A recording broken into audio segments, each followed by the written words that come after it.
সুপ্রিয় ভাই ও বোনেরা, সবাইকে ভালোবাসা এবং শুভেচ্ছা জানিয়ে আমি আজকে আহ, ইতিবাচক অটো সাজেশন বা এফার্মেশন নিয়ে আলোচনা করব। এফার্মেশন অর্থাৎ পজিটিভ এফার্মেশন মানুষকে অনেক শক্তি যোগায়।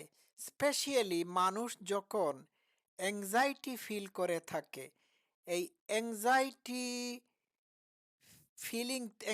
অ্যাংজাইটি ফিল থেকে বাঁচার জন্য পজিটিভ অ্যাফার্মেশন দারুণ কাজ দেয়। আমার ক্ষেত্রেও এটি দারুণ কাজ দিয়ে থাকে। তো পজিটিভ অ্যাফার্মেশন শুধুমাত্র অ্যাংজাইটি নিবারণের ক্ষেত্রে যে আপনাকে করতে হবে এমনটি না। এই পজিটিভ অ্যাফার্মেশন জীবনের সকল ক্ষেত্রে, হ্যাঁ, করা যায়। পজিটিভ এফার্মেশনের কোনো বিকল্প নাই। ঠিক আছে? তো পজিটিভ এফার্মেশন আপনি বিভিন্নভাবে করতে পারেন। আপনি আপনার ঘরের ঘরের দেয়ালে কিছু এফার্মেশন টাঙ্গিয়ে রাখতে পারেন।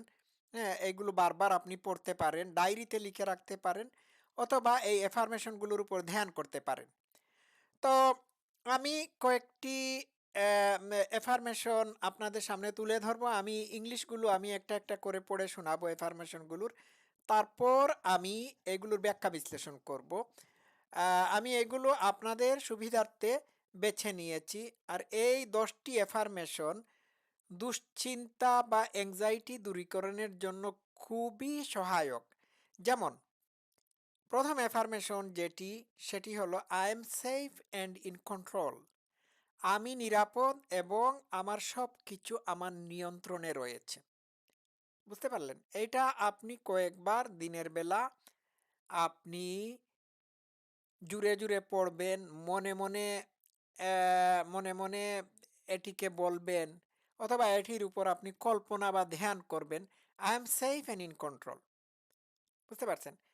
২ নম্বর এফার্মেশনটি আমার খুবই কাজে লেগেছে। রিসেন্টলি আমি এটি নিয়ে কাজ করেছি। আমার ঘরের দেয়ালে এই এফার্মেশনটি আমি লিখে রেখেছি। ইংলিশে লিখে রেখেছি, আমি বাংলাটা পড়ে শোনাই। এই বাংলাটা অনুবাদ করছি। I have done this before and I can do it again. বুঝতে পারছেন? এটির মানে হলো যে আমি এটি ইতিপূর্বে করেছি এবং এটি আবার করতে পারি। এটা কিভাবে কাজ দেয় আমি বলি। ধরুন আপনি হুম একটা কাজ করতে যাচ্ছেন। কাজ করার আগেই আপনার অ্যাংজাইটি চলে এসেছে। অ্যাংজাইটিটা কি? অ্যাংজাইটি হলো যে আপনি এটি করতে পারবেন কি পারবেন না। যদি না পারেন, আপনার টেনশন আসতেছে এই নিয়ে যে আপনি যে কাজটি ভবিষ্যতে করতে যাচ্ছেন, সেটি আপনি পারবেন না। সব নেগেটিভ অ্যা সিনা ক মানে চিত্র আপনার চোখের সামনে ভেসে আসতেছে। তখন আপনি যদি বলেন, বারবার বলেন যে, "I have done this before and I can do it again." Similar কাজ আমি ইতিপূর্বে করেছি, আবার করতে পারি বা আমার পক্ষে করা সম্ভব। হ্যাঁ, যেমন ধরুন আমি কিভাবে উদাহরণ দেব? যেমন ধরুন আপনি ভবিষ্যতে আগামী দিন একটা কাজ করতে যাচ্ছেন। হুম? এটা নিয়ে আপনার খুব টেনশন যে এটা আপনি পারবেন কি পারবেন না। এক্ষেত্রে যদি আপনি এটি মনে করে থাকেন যে এই জাতীয় কাজ আপনি ইতিপূর্বে বহুবার করেছেন, আপনার পক্ষে সম্ভব হয়েছে। তো আগামীকাল যে কাজটি করতে যাচ্ছেন সিমিলার কাজ ইতিপূর্বে আপনি করেছেন। হুম? তো খামাখা টেনশন করে লাভ নাই। আপনি এইটা বারবার যখন বলবেন দিনে ৩-৪ বার, অথবা পড়বেন বা এটির উপর ধ্যান করবেন, I have done this before and I can do it again. দেখবেন আপনার অ্যাংজাইটি লেভেল একেবারে নিচে নেমে গেছে। হুম? This is too this is too shall pass. এইটাও অতিক্রান্ত হয়ে যাবে। যখন আপনি অ্যাংজাইটি ফিল করবেন, আপনি তখন যদি এটি বারবার বলতে থাকেন যে এইটাও এইটাও চলে যাবে। এটা থাকবে না। তো আপনি যে বিষয়টি নিয়ে অ্যাংজাইটি ফিল করতেছেন, এটি অতিক্রান্ত হয়ে যাবে। আপনি যখন এটির সম্মুখীন হবেন তখন এটা আর থাকবে না। 4 নম্বর অ্যাফার্মেশন আপনি যেটি করবেন সেটি হচ্ছে I M strong and resilient. আমি শক্তিশালী। আমি এটিকে মোকাবেলা করতে পারি। সো আই হ্যাভ টু ওরি about it. I trust myself two navigate through this. আমি নিজের উপর আমার ঈমান আছে বা বিশ্বাস আছে। এটির ভিতর দিয়ে আমি অতিক্রম এটির ভিতর দিয়ে আমি চলে যেতে পারি। I am capable and competent. আমি সক্ষম। ৭ নাম্বার হচ্ছে I take things one day at a time। আমি একটা জিনিসই দিনে একবার করি। তো ৮ নাম্বার হচ্ছে I inhale peace and exhale worry। হুম, আমি শান্তি শান্তির নিঃশ্বাস নেই আর অশান্তি অ্যাংজাইটিকে আমি আমি নিঃশ্বাসের সাথে পরিত্যাগ করি। This feeling is only temporary. যখনই মাথায় অ্যাংজাইটি আসবে তখনই আপনি এটি বলবেন যে এই অ্যাংজাইটির অনুভূতি ক্ষণস্থায়ী, এটি চলে যাবে। ১০ নাম্বার হচ্ছে I am loved and accepted just I am. হুম আমি নিজে আমি আমি আমি ভালোবাসার পাত্র এবং আমি নিজে যেরকম আছি সেই রকমই আমার নিজেকে গ্রহণ করে নিয়েছি। আমার নিজের চেহারা, ছবি, সুরত, লুক, হুম সামাজিক অবস্থান, হুম অর্থনৈতিক অবস্থান, এইগুলো নিয়ে আমি টেনশন করি না। আমি যেভাবে আমি এইগুলোতে আছি সেইভাবেই আমি এইগুলোকে গ্রহণ করে নিচ্ছি। আপনার কোনো অ্যাংজাইটি থাকবে না। আমি কি বিষয়টা বোঝাতে পেরেছি? তো এই ১০টা এফার্মেশন আপনারা বারবার পড়তে থাকবেন। হ্যাঁ, আপনারা মনে করতে থাকবেন অথবা লিখে রাখবেন কোনো ডায়েরিতে, কয়েকবার পড়বেন। Specially I have done this before and I can do it again. আমি এটি আগে করেছি, ইতিপূর্বে করেছি এবং আবার এটি করতে পারি। That's amazing.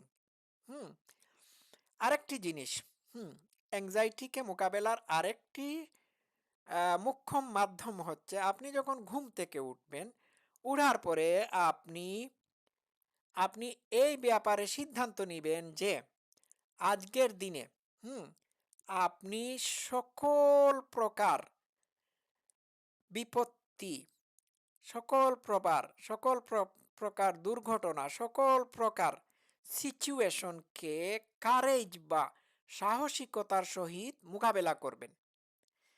আপনি যখন বলবেন যে আমার কারেজ আছে, আজকের দিনে যাই ঘটুক না কেন আমি সেটিকে মোকাবেলা করব, এবং আপনি যখন মোকাবেলা করার জন্য প্রস্তুত থাকবেন, হ্যাঁ, তখন আপনার অ্যাংজাইটি আসলে পরেও আপনার মনের মধ্যে বল বা সাহস থাকবে এটিকে মোকাবেলা করার জন্য। কারণ এই যে সকালবেলা আপনি আপনার এফার্মেশনে বলেছেন আজকের দিনে যাই ঘটুক, হুম আমি কিন্তু সাহসিকতার সাথে, হ্যাঁ, এটিকে মোকাবেলা করবে, এটির সাথে যুদ্ধ করব।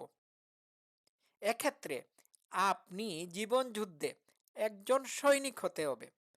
যখন আপনি জীবন যুদ্ধে একজন সৈনিক হয়ে যাবেন, সৈনিকের ভূমিকায় পালন করবেন, তখন আপনার যুদ্ধ করাটাই হচ্ছে আসল কাজ। হয় আপনি যুদ্ধে জয়ী হবেন, না হয় যুদ্ধে মারা যাবেন অথবা পরাজিত হবেন। পরাজিত হলেও এটিকে আপনি অ্যাকসেপ্ট করতে হবে। এই অ্যাকসেপ্টেন্স আপনার থাকতে হবে। আপনি ঘুম থেকে উঠেই বলবেন যে আমি আজকের দিনের যা কিছু আসুক, যা কিছু আমার ক্ষেত্রে ঘটুক, আমি শক্তি সামর্থ্য আমার সর্বশক্তি, হ্যাঁ, সর্বশক্তি দিয়ে আমি এটিকে মোকাবেলা করব। সাহসিকতার সহিত মোকাবেলা করব। বিশ্বাস করুন, এইরকম যদি এফার্মেশন করে থাকেন তাহলে সারা দিনের মধ্যে যতগুলো, হ্যাঁ, বিপত্তি আপনার সামনে এসে দাঁড়াবে, আপনি বীর পুরুষের মতো দাঁড়িয়ে এইগুলোকে মোকাবেলা করতে পারবেন। ঘুম থেকে উঠে যদি আপনি মনে করে থাকেন যে আজকের দিনে আমি সবচেয়ে বেশি ভালো কাজটি করব, আজকের দিনটাতেই আমি বাঁচব, I am going to live today as my life, আজকের দিনেই আমি আমার জীবনকে পরিচালনা করব, আজকের দিনটাই হচ্ছে আমার লাইফ, তখন আজকের দিনের ভিতর যত রুড, অসভ্য, খারাপ মানুষ আপনার সাথে মোকাবেলা করবে, হুম? আপনি তাদের সাথে আপনি ভালোভাবে আপনি চলতে পারবেন। আপনি যদি সকালে ঘুম থেকে উঠে বলে থাকেন, এফার্মে মনে, মনে যদি বলে থাকেন, আজকের দিনে আমি রুড, অসভ্য, খারাপ, স্টুপিড, জঘন্য মানুষের সাথে মোকাবেলা করব। তখন এই দিনটাতে, আজকের দিনটাতে যখনই কোনো মানুষ আপনার সাথে দুর্ব্যবহার করবে, খারাপ ব্যবহার করবে, তখন আপনি আপসেট হবেন না। কারণ আপনি সকালবেলা ঘুম থেকে উঠেই এই এই এই এইসব মানুষকে মোকাবেলার জন্য আপনি প্রিপেয়ার ছিলেন। আপনি আপসেট হবেন না। আপনি যদি ঘুম থেকে উঠে এটাও আপনার এফার্মেশনের মধ্যে বলে থাকেন যে, "আমি যে আজকের দিনে রুড, খারাপ, অসভ্য, ইতর শ্রেণীর মানুষের সাথে মুলাকাত করব, তারা যে আমার সাথে ইতরামি, খারাপ ব্যবহার করবে, হ্যাঁ? এটি আমি নিশ্চিত জানি। কিন্তু তারা এইগুলো করে থাকবে কারণ তারা মনে করে থাকে যে এইটাই তাদের জন্য রাইট। হুম? আমার দৃষ্টিতে এই তাদের দুর্ব্যবহার রাইট না হতে পারে কিন্তু তাদের দৃষ্টিতে এটা রাইট। আর আমি যদি সকালবেলা এটাও ভাবি যে তারা আমার সাথে যে খারাপ ব্যবহার করবে, আমার সাথে যে অন্যায় করে থাকবে, এইগুলো জাস্ট জাস্ট তাদের আপব্রিঙ্গিং, কালচার, ফেইথ আর অন্যান্য জিনিসের কারণে তারা করে থাকবে। অথবা আমি যদি ভাবি যে হু দে আর, এরা কারা? যারা এই সমস্ত খারাপ আচরণ করে থাকে। আমি যখন এইরকম ভাববো, তখন তাদের সাথে মোকাবেলা হলে পরে, হ্যাঁ? তারা যদি আমার সাথে খারাপ ব্যবহার করে থাকে বা আপনার সাথে খারাপ ব্যবহার করে থাকে, তাহলে মানে এত কিছু আপসেট হওয়া যাবে না। তো আমি অ্যাংজাইটি রিলিফের জন্য এই অটো সাজেশনগুলো আপনাদের সামনে উপস্থাপন করে আলোচনা করলাম। যদি ভালো লেগে থাকে তাহলে ভিডিওটি যদি ভালো লেগে থাকে তাহলে লাইক, কমেন্ট করবেন এবং চ্যানেলটি সাবস্ক্রাইব করে রাখবেন। সবাই ভালো থাকবেন। Love you all.